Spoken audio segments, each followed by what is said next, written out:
अस्सलाम वालेकुम।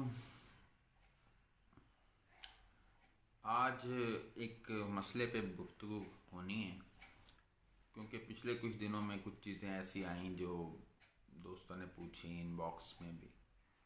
सोचा एक लाइव सेशन कर लें। वो ये है कि फ़लसफ़ा क्या है।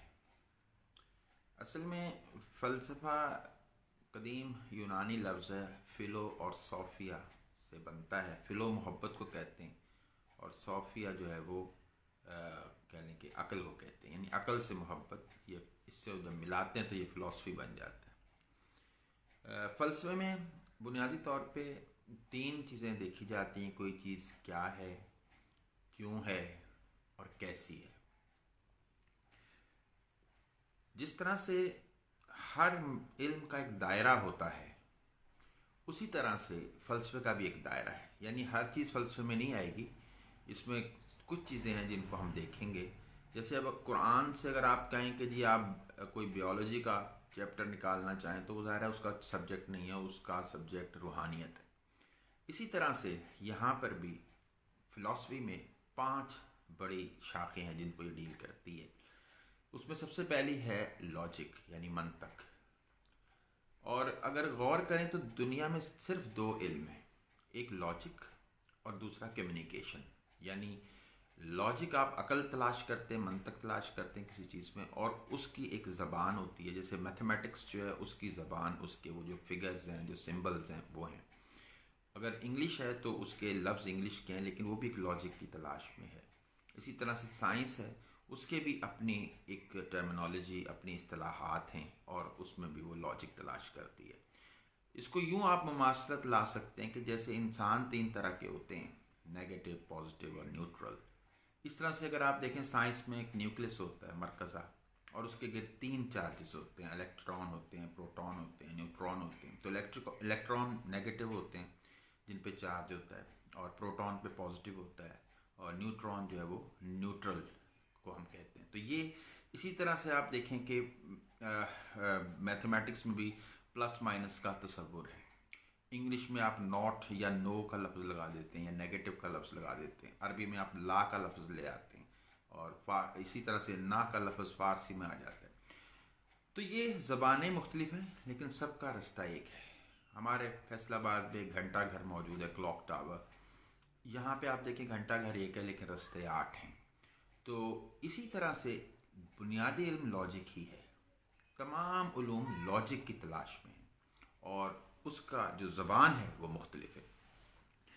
तो फ़िलासफ़ी में भी बुनियादी इल्म लॉजिक है। लॉजिक क्या होती है, अब इस पे बड़ी बहस हो सकती है, लेकिन जो मैं समझाऊँ, ऑक्सफोर्ड यूनिवर्सिटी की जो एक डिक्शनरी है उसने बड़ी सिंपल सी एक लाइन लिखी है कि लॉजिक का मतलब होता है कि the ideal way to do something, कोई भी काम करने का जो आइडियल तरीका होता है। इसका मतलब ये है कि एक काम करने के बहुत से तरीके हो सकते हैं, लेकिन उसमें से सबसे जो अच्छा, बेहतरीन, आइडियल, आसान तरीका हो वो लॉजिकल तरीका होता है। जैसे अगर हमने कराची जाना हो, एक तरीका ये हो सकता है कि हम पैदल चले जाएं, एक ये है कि हम साइकिल पर चले जाएं, एक है कि हम किसी टोंगा पे चले जाएं, रेलगाड़ी पे चले जाएं, और एक ये कि हम एरोप्लेन में, जहाज़ में चले जाएं। तो सबसे आइडियल तरीका जहाज़ वाला ही नज़र आएगा।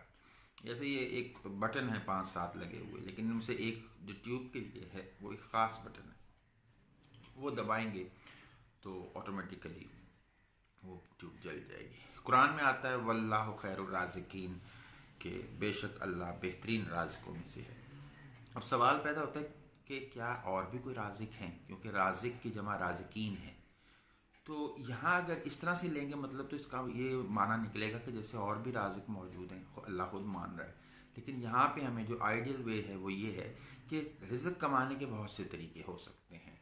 मनफी तरीके हो सकते हैं, चोरी हो सकता है, डाका हो सकता है, धोखा हो सकता है, करप्शन हो सकती है, बेईमानी हो सकती है, लेकिन सबसे अच्छा तरीका वो है जो अल्लाह ताला ने बताया है। तो ये लॉजिक को आप इस तरह से ले सकते हैं कि एक आइडियल वे जो आपने ढूंढना होता है।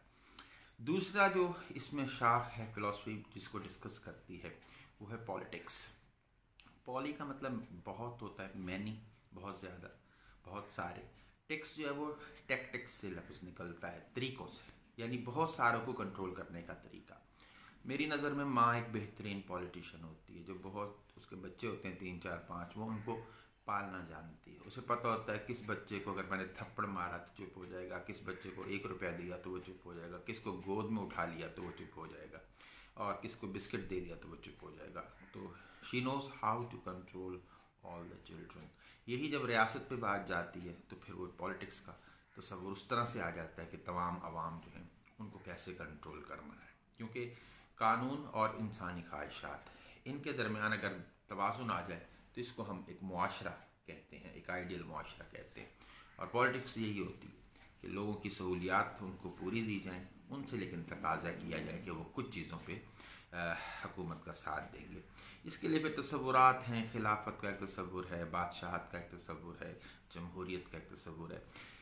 ये एक लंबी फिर बहस है। जमहूरियत को सिर्फ ये समझ लें कि इक्वालिटी और लिबर्टी, ये 2 लफ्ज़ हैं, यानी बराबरी और आज़ादी, कि सब बराबर हैं, कोई मर्द औरत का फ़र्क नहीं, बड़े बूढ़े का फ़र्क नहीं, छोटे बड़े का फ़र्क नहीं, किसी की ज़ात बरादरी का फ़र्क नहीं, बल्कि सब बराबर हैं।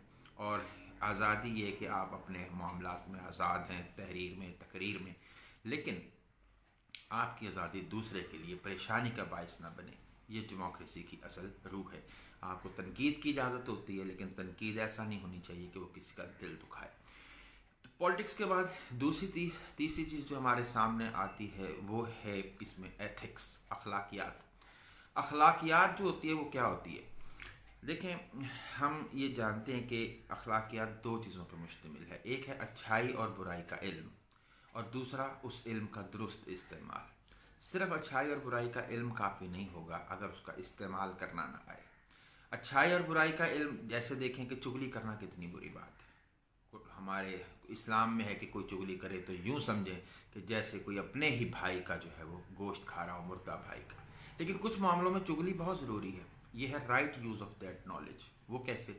कि अगर फ़र्ज़ कर लें आपके हमसाए में कोई लड़का रहता है और आपसे किसी बेटी का बाप पूछे कि ये लड़का कैसा है। अब आप जानते हैं, फ़र्ज़ कर लें कि वो लड़का जवारी है, शराबी है, नशई है, और वो ज़ाहिर है कि बच्ची का रिश्ता करना चाहता है। अब आप अगर ये सोचें कि मैंने ये सारा बताया तो ये चुगली हो जाएगी, तो ये बात जो है ये बहुत गलत होगी। अब वहाँ चुगली आपको करनी है क्योंकि किसी की ज़िंदगी का सवाल है। ये जो चुगली है ये गुनाह नहीं, सवाब होगा। तो right use of knowledge is more important than anything else. एक तो है कि बुनियादी इल्म हो अखलाकियात का, यानी अच्छाई और बुराई का, और फिर उसका सही इस्तेमाल भी आपको आना चाहिए। इसके बाद आगे हम चलते हैं, वो है एस्थेटिक्स। एस्थेटिक्स क्या है? ये आपकी हिस्से जमालियात है। इंसान की बुनियादी ख्वाहिश है खूब से खूब की तलाश, खूबसूरती को पसंद करना, खूबसूरती को अडॉप्ट करना। अच्छा, अब यानी 2 चीज़ें हैं, what is beautiful and why is something beautiful. ये 2 सवाल आते हैं। कोई चीज़ खूबसूरत है, क्या होती है, और वो क्यों होती है। क्यों का ताल्लुक ये एक आगे हर शख्स के यहाँ मुख्तलिफ होता है। हर शख्स का जो सेंस है, जो शऊर है हुस्न का, वो मुख्तलिफ होता है। इसको हम चॉइस से कहने के ताबीर करते हैं कि इसीलिए आप देखें किसी शख्स को कोई रंग पसंद आता है, किसी को कोई रंग पसंद आता है।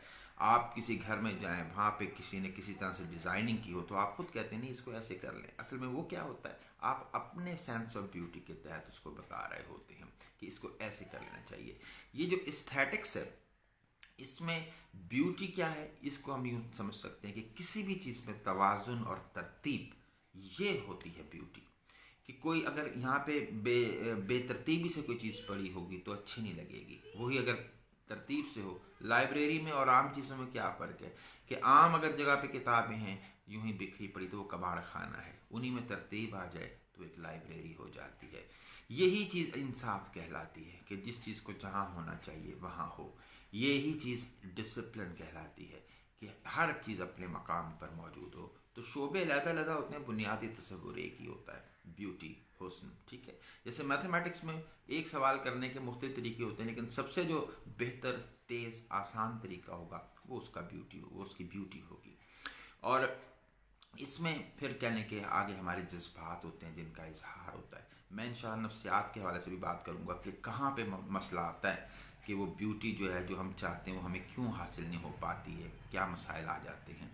और इसके बाद अगली और आखिरी पॉइंट इसका जो होता है वो होता है मेटाफिज़िक्स। मैटर का मतलब दूर होता है, फिजिक्स होता है जो एक मादी दुनिया, मटेरियल दुनिया, इससे जो दूर की दुनिया है। अब वो दूर की दुनिया क्या है? वो हमारे तीन तरह की चीज़ें होती हैं। एक होते हैं जज्बात, हमारे इंसान के जज्बात, प्यार, मोहब्बत, नफ़रत, खुलूस, गुस्सा, डर, खौफ। ये वो चीज़ें जिनको हम छू नहीं सकते, क्योंकि दुनिया में दो तरह की चीज़ें हैं। इंसान भी दो तरह का है, एक वो जो नज़र आता है, एक वो जो नज़र नहीं आता। जो नज़र नहीं आता, मेटाफिज़िक्स का उससे ताल्लुक़ है, उसमें जज्बात होते हैं, उसी में अकायद होते हैं। दूसरी चीज़ अकीदा क्या है? खुदा है, जिब्रील है, फरिश्ते हैं, कब्र है, अजाब है, जन्नत है, दोज़ख है। ये वो तमाम चीज़ें जो हम अपने फाइव सेंसेस से महसूस नहीं कर सकते, बस ये एक तसव्वुर होता है हमारे जहन में। और इसी तरह से अगर हम गौर करें तो हमारी तीसरी चीज़ नज़रियात आ जाते हैं। जैसे डेमोक्रेसी एक नज़रिया है, ठीक है, वो क्या है, किस तरह से है, वो हम शायद किसी को उस तरह से नहीं दिखा सकते। जैसे मैं अगर आपको दिखाऊं कि ये एक मेरे पास बॉल पॉइंट है, तो मैं इस तरह से आपको कोई नज़रिया नहीं दिखा सकता, क्योंकि ये मैं फाइव सेंसेस से, पांच एहसासात कौन से हैं? चार तो हमारे चेहरे पे हैं, एक ये चखना, सूंघना, देखना, सुनना और आखिरी छूना। तो पांच एहसासात से जो है दूर चीज़ जो होगी वो मेटाफिजिक्स होगी। फिलॉसफी इन चीज़ों पे काम करती है और इन्हीं के तहत। अच्छा, ये अब अगला सवाल है कि ये आई क्यों? ये एक बड़ा अहम सवाल है। मगरबी फ़लसफ़े ने चूँकि इसका आगाज़ किया यूनान से, और यूनान ने भी जो पहला उनका था एक कहने के जो फ़लसफ़ी, वो मिस्र गया था। उसका गालबन नाम अगर इस वक्त मेरे ज़हन में नहीं आ रहा, सोल नाम था शायद, या क्या, सियोल। तो खैर वो जब वहाँ गया था तो मिस्र की 4000 साल पुरानी तारीख़ है। वहाँ चूँकि बहुत ज़्यादा उरूज था इल्म का, तो इसीलिए वो वहाँ से आया तो वो एक नज़रिया लाया कि हर चीज़ पानी से बनी है। ये पहला आगाज़ था फिलॉसफी का इधर। लेकिन इससे भी हज़ारों साल पहले अगर हम देखें, इंसान जब इस दुनिया पे आया है तो ज़ाहिर है इस दुनिया को जानता नहीं था, ना यहाँ पे चीज़ों के नाम जानता था, ना इनके काम जानता था, ना उनको उसके फ़ायदों का पता था, ना उसके नुकसानात का पता था। उसका बुनियादी जो पहला एहसास था वो खौफ का था। हर वो चीज़ जिसमें ताकत और खौफ थी, उसने उसको अपना खुदा बना लिया। इसलिए हमें पूरी माइथोलॉजी नज़र आती है, यूनानी माइथोलॉजी नज़र आती है, हिंदू माइथोलॉजी नज़र आती है, कि जहाँ पे हर चीज़ का एक देवता है। पानी का देवता है, समंदर का देवता है, आग का देवता है, चांद का देवता है, सितारों का देवता है या देवी है। बल्कि यूनानियों ने तो पूरा एक हायरार्की बना ली कि सबसे बड़ा खुदा उनके यहाँ ज़्यूस है, फिर आगे उसकी औलाद, उसकी बीवी है हेरा, और उससे फिर और भी उसकी बीवियाँ, और फिर उनसे उसकी औलादें, क्यूपिड जैसे मोहब्बत का देवता है। इसी तरह से अपोलो है, सूरज देवता बना लिया उन्होंने। तो ये सारी जो है ये असल में इंसान की पहली एक अगरचे थोड़ी सी इलॉजिकल ही सही, लेकिन पहली शऊरी कोशिश है इस कायनात को समझने की। इसको हम माइथोलॉजी कहते हैं। जब इस माइथोलॉजी में वक्त के साथ साथ तजर्बात आए थोड़े से, कि इंसान ने देखा कि सांप को काबू किया जा सकता है, आग को काबू किया जा सकता है, इन जानवरों पे काबू पाया जा सकता है, तो उसने यहाँ से फिर एक सफ़र खोला सोच विचार का। तो ये सोच विचार है, इसी को फिलॉसफी कहते हैं। और जब इस फिलॉसफी में तजर्बा शामिल हो गया, तजर्बा शामिल हो गया मतलब साइंस सामने आ गई। अब जब हम बच्चे को 8वीं के बाद कहते हैं ना, 8th क्लास के बाद, 8th ग्रेड के बाद, कि आपने बेटा साइंस पढ़नी है या आर्ट्स पढ़नी है, तो असल में उसको हम रास्ता दिखा रहे होते हैं कि उसने किस तरफ जाना है। साइंस चीज़ों की ज़ाहिरी हालत को डिस्कस करती है। वो ये तो बताती है कि दिल 1 मिनट में 72 मरतबा धड़केगा, लेकिन ये नहीं बताएगी कि ये दिल किसी को देखकर क्यों धड़केगा। ये फिलॉसफी का मैदान है, आर्ट्स का मैदान है। तो ये जो हम ज़बान पढ़ते हैं, उर्दू है, इंग्लिश है, अरबी है, फ़ारसी है, पंजाबी है, ये असल में आर्ट्स का रास्ता है। अगर हम उधर जाते हैं एफएससी की तरफ, तो ये असल में साइंस का रास्ता है। और ये दोनों रास्ते क्या हैं, ये असल में ख़त्म हो रहे हैं उसी चीज़ पे कि इंसान इस कायनात का माना ढूंढना चाहता है। इसलिए साइंस जो है वो समंदरों में घुस गई, खलाओं में चली गई, चांद पे कदम रख दिए, इंसान को उसने देखा। फिर आगे इंसान की इतनी उसको गहराइयाँ नज़र आई कि आज आँख का स्पेशलिस्ट अलहदा हो गया, मैदे का अलहदा हो गया, लंग्स का अलहदा हो गया, दिल का अलहदा हो गया। तो ये क्या है, ये उसी पीछे सवाल हैं। 2 सवाल थे बुनियादी कि ये कायनात क्या है और क्यों है, इंसान क्या है और क्यों है। इन दोनों के जवाब में फिर तीसरी चीज़ जो हमारे सामने, यानी 3 तो ये हो गई, माइथोलॉजी, फिलॉसफी, साइंस, और चौथी चीज़ मज़हब आ गया कि मज़हब ने यह बताया कि ये सारी चीज़ें जो हैं इनके ये मतलब बनते हैं। इंसानी ज़िंदगी का ज़ाहरी पहलू भी बताया कि ये कैसे पैदा होता है, कितनी एक नापाक वजूद से ये जब कह लें कि पैदा होता है, नापाक कतरे से पैदा होता है, ये उसकी वैल्यू बता दी। लेकिन दूसरी तरफ इंसान की वैल्यू ये बताई कि इन्नी जाइलुन फिल अर्ज़ि खलीफा, कि हमने इंसान को अपना खलीफा बनाया है। ये उसका वो रूहानी मकाम है जो दिया गया। जिस्मानी मकाम बता दिया कि मट्टी है, यहीं पे खाक हो जाएगा। और सारी कायनात के बारे में क्या कहा, कुल्लु मन अलैहा फ़ान, हर चीज़ तबाह हो जाएगी। और आप देख लें फिर ये कहा कि कुल्लु नफ्सिन ज़ाइक़तुल मौत, ये भी बता दिया कि ये इंसान जो है ये क्या है, ये मरने के लिए है। और ये क्यों है, इसके लिए फिर एक आखिरत का तस्वुर दिया कि जिसकी तैयारी इसी कायनात में हमने करनी है। तो ये 4 बुनियादी फ़िलासफ़ीज़ हैं, समझ लें। माइथोलॉजी, जिसका आज भी असर है कि हम में कहीं ना कहीं खौफ मौजूद होता है, जिन परियों का तस्वुर होता है, चुड़ैल का तस्वुर है, भूत का, रूहों के आने जाने का, ये वो माइथोलॉजी है जो चल रही है पुरानी। अभी उस पर मैं पूरी तरह बात नहीं कर पाया। अगर उसको देखें कि वो किस तरह से सारा, तो वो एक लंबी बात हो जाती है।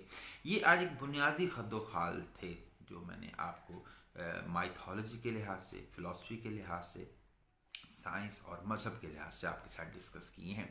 ये हो सकता है किसी की काम है। इसमें इस्तिलाहात भी बहुत सारी आएंगी, क्योंकि आज का फ़लसफ़ा बहुत आगे जा चुका।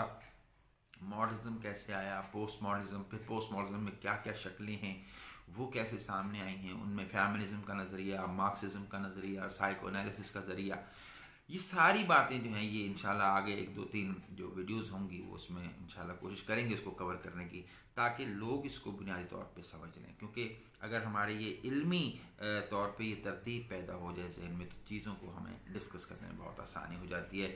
मैं बहुत शुक्रगुजार हूँ अपने बहुत प्यारे दोस्त महमूद अहमद साहब, मेरे ये MA के अंदर दोस्त थे और हैं। हम जब गए हैं लाहौर पढ़ने, तो ये मेरे साथ रूममेट थे हॉस्पिटल कह रहा हूँ, हॉस्टल में। बहुत प्यारे आदमी हैं ये, बहुत खूबसूरत आदमी हैं, ज़िंदगी से भरपूर। अदील शाह साहब ने देखा, मोहतरमा जाना मलिक साहब ने और बाकी दीगर अवाम ने, सबको दिल की गहराइयों से सलाम और उनकी समाअतों का शुक्रिया।